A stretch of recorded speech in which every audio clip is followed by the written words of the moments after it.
Good evening, everyone. I'm Kurt Gutgsell. It's been a great start for the Dubois County Bombers. They dodged the rain and picked up a 4-3 win over Fulton at League Stadium in Ohio Valley League Baseball last night.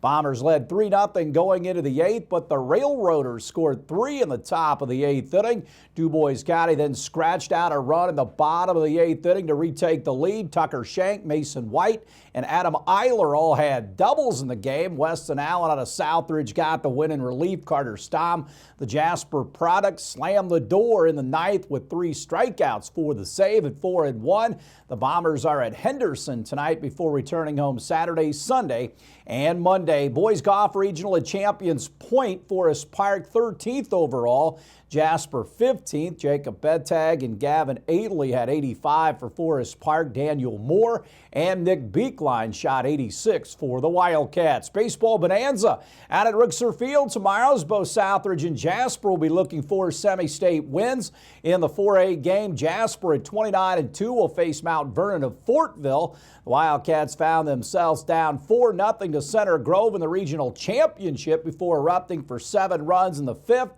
Highlighted by that big Eli Hove grand slam. Jasper head coach Terry Gilbert said his guys battled. On the one hand, we had nothing to show, but we did have some balls we put in play. That it's really frustrating if your kids aren't even making contact, right? But they weren't real strong, and he was pretty much dominating us. And I thought we did a good job of hanging in there and channeling that energy maybe that we fed off of them in a positive way. And so, it's amazing in high school. That started with a walk, and then the guy goes the other way with it for a double.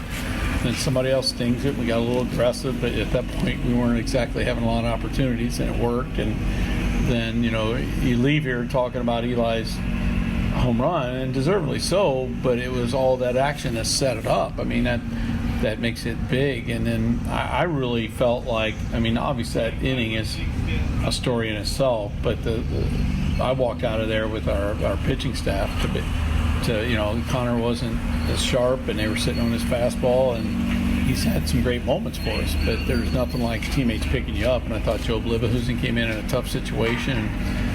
Other than that one home run, he did a great job shutting him down, starting with a tough spot when he came in, and then bring Stratton in with the bases loaded and 1 out, and he gets 2 punch outs, and then run Morton out there, who hasn't been out there much at all, and say, hey, close this regional, and he did it 1, 2, 3. So obviously in the 1 inning, we didn't play our best baseball all day. We were able to beat a good Floyd Central team in the afternoon game on 2 hits, and we took advantage of situations, and so I thought we had pretty good pitching and pretty good defense, which gave us a shot to win the regional.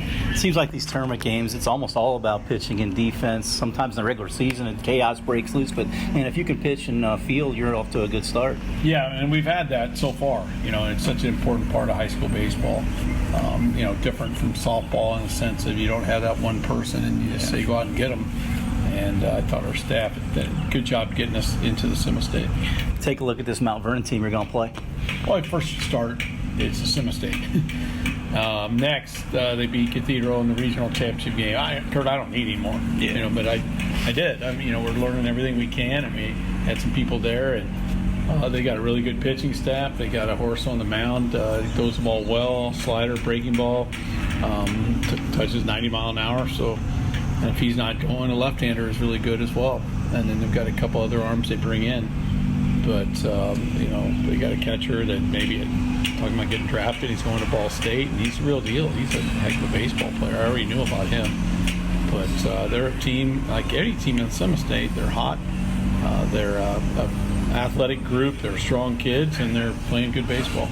The semi-state's a 1-game deal, so you just pull out all the stops, whether it be pitching, position players, whatever it takes, I guess. Yeah, you do. You don't approach it. There's no worries about tomorrow, and whoever wins is going to have a long layoff anyway. But the one thing I liked about the old format, you had to have the best staff, the best to get through 3 weeks in a row. And the way it is now, you got to have a staff to get you there. Yep. And then so many teams have a horse, and so it's a little bit different there. Our horse just happens to be 3 or 4 different kids combined, I guess. The Cats and Marauders will play at 4 at Rooksor Field. You can see it Sunday at 1 here on 18. In the 3A game, 24-7 Southridge will play 20-11 Brebeuf. Great pitching matchup of U of E bound Ethan Bell of the Raiders and junior Andrew Dickinich for the Braves. He's committed to Vanderbilt. Southridge gets the semi-state after a 7-2 win over Memorial in the regional championship. That game will be at 1 at Rooksor Field over on WBDC Radio. Indiana All-Stars start their series with Kentucky tonight at the Owensboro Sports Center. In high school basketball, Heritage Hills star Blake Sisley playing for Indiana, while head coach Nate Hawkins is an assistant coach. Series shifts to Southport High School tomorrow night to conclude that series. Stay tuned. We'll have more right after this.